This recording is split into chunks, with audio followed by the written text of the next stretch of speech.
せーのでもそんなんじゃダメもうそんなんじゃほら心は進化するよもっともっと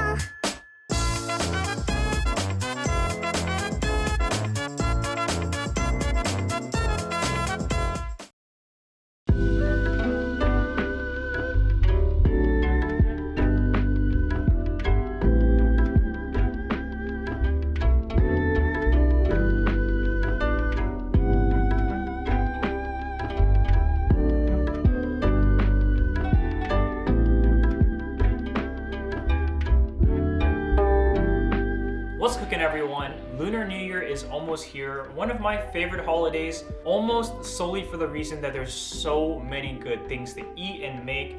Just incredible recipes across the board. So one of the dishes that Lunar New Year is known for are the super cute, delicious, fluffy animal buns.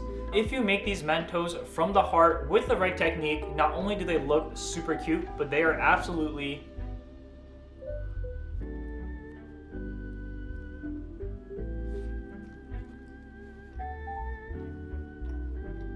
delicious. Okay, so to get things started, we got some Japanese pumpkin, and we're actually going to be using a few different types of roots and starches, and this will just allow us to create a plethora of different mantou colors and flavors. And we're going to be prepping all of them, starting with this pumpkin, of course, and we're just taking out the seeds, de-skinning it, and cutting it into little size cubes, just like this. Easy enough. And next we got some sweet potato. These are actually purple sweet potatoes. Why am I using these? Because they're so gorgeous. They just look like little amethyst gemstones. I mean, come on. That's just beauty. And you can also use different color sweet potatoes or other roots like butternut squash, even some fruits if you want. So it's an endless creativity, these mantos.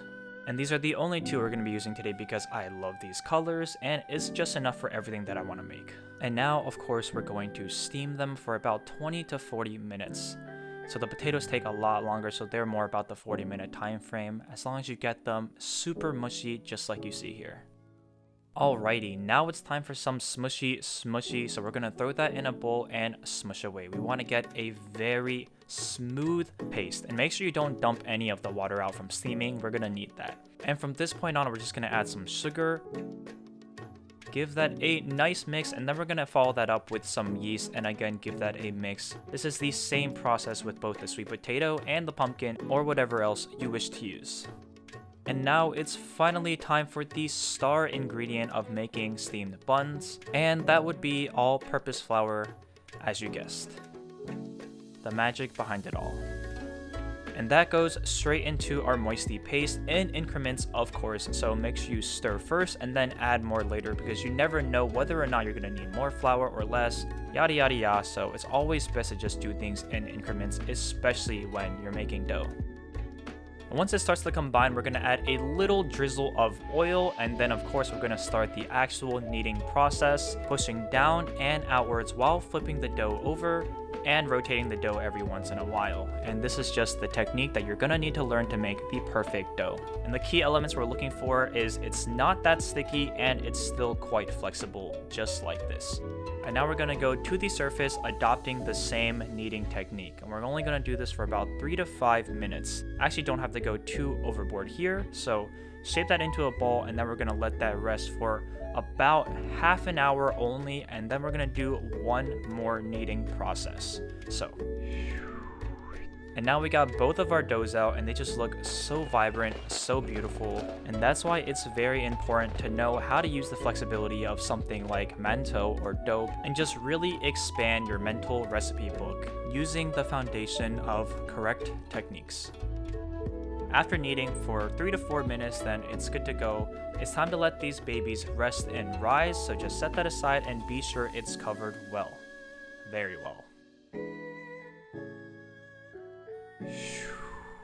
And now we're going to run through real quickly how to make just regular plain dough. So begin by preparing a cup of water, and I'm using hot water here just because it's a little bit cold in my house and hot water really helps the rising process if needed. In goes our yeast to help it rise to its full potential, and of course some sugar. You know, we really gotta achieve that mild, sweet, delicate flavor that mantou is so well known for. And now we're bringing out a clean new pot for our next batch of flour.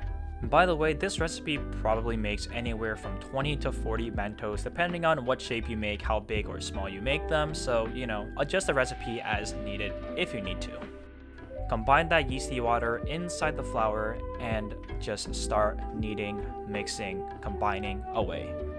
And one thing that you do need to learn if you're going to be making lots of dough is just understanding how the consistency is supposed to feel through touch. So if it ever feels too moist or too dry, you can adjust as needed. And now our last batch of dough is complete, so we're going to cover that up very well and just let all of our dough children rise to their full potential in about 2 to 3 hours, or whenever you see it double in size. That's the most important part.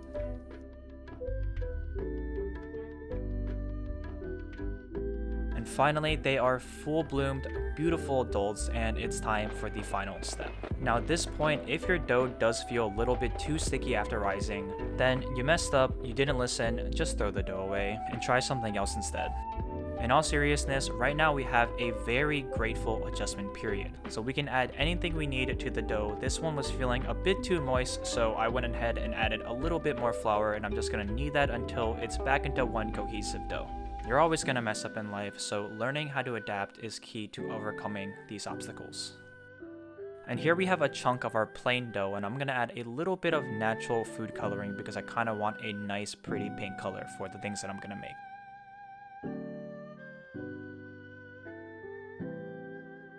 A stunning shade of pink we got. After finishing your final adjustments, be sure to wrap every piece of dough to avoid it drying out. Very, very important.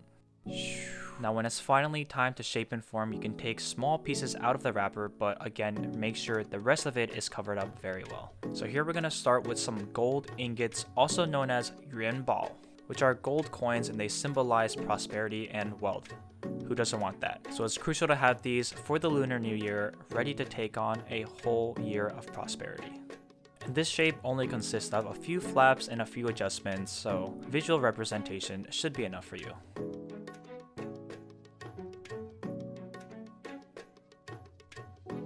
Just look at that uncanny resemblance. Next we got the fishy fish, a very important symbol in the Lunar New Year as it resembles and symbolizes abundance. Abundance and surplus, which is always great to have, but you should never take for granted what you already have right now. So I'm going to be using a fork for many parts of this fish to kind of give it that scaly texture that fishes have. And we're working on the tail right now. We're going to point it up a little bit to give it that flare.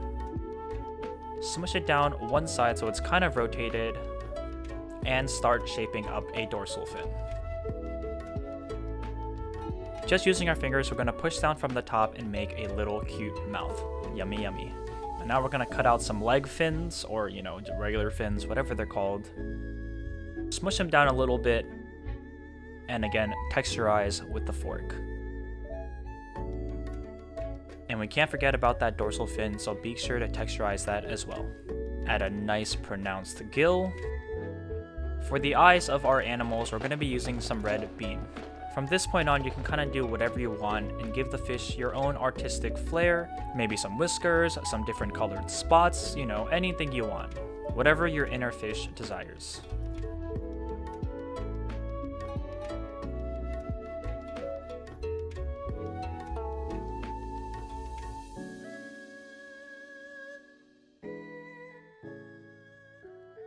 Okay, now it's time for some true creative freedom. This Lunar New Year is the year of the cow or ox, which symbolizes honesty, hard work, and positivity, which is something that everybody needs. Sometimes when you're connecting a piece of dough to another piece of dough, it's a little bit difficult, so it's a good idea to have a small bowl of water on the side and then just using that as glue if needed. And just using these techniques and foundation, you can create whatever you want, whatever animal you want. Snake, cow, frog, Pikachus, whatever you desire.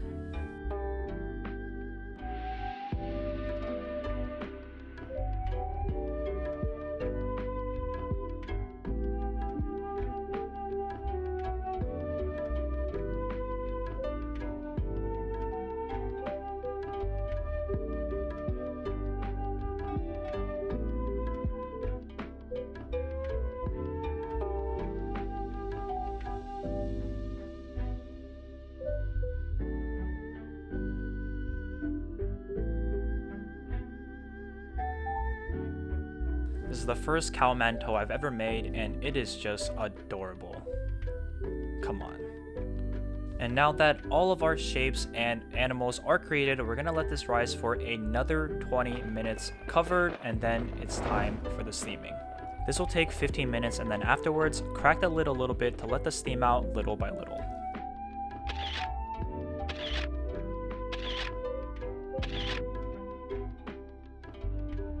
It is quite heartbreaking to rip this adorable cow apart, but I just want to show you how fluffy and delicious it is on the inside. I mean, just look at that.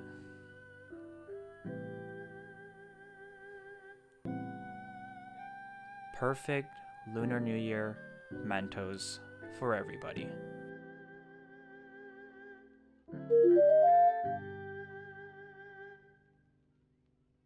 I hope you all greatly enjoyed this video and create my recipe for all your family and friends. That's all I ask for. To all the oxes out there, Happy New Year's. And to everybody else, Happy New Year's as well.